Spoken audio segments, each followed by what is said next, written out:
So in keeping with the video, I wanted to show you guys the engine.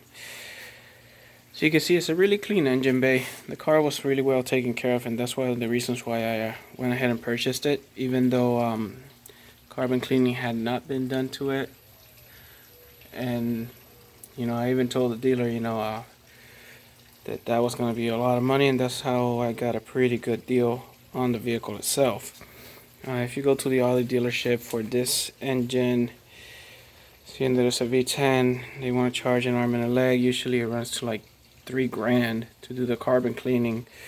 So I figured I can do it myself. It's not gonna be easy, and it's gonna be kind of laborious, but I think it's worth it. At the end, you get a really good engine out of it, and the vehicle itself is perfect. There's not a single thing wrong with it, so I guess it's worth going through the hassle. Once I take this all apart, there's a few things I may want to do to it. So as I start getting in there, I'll kind of figure out if I want to do some other upgrades to it or if I'll just let it be as is.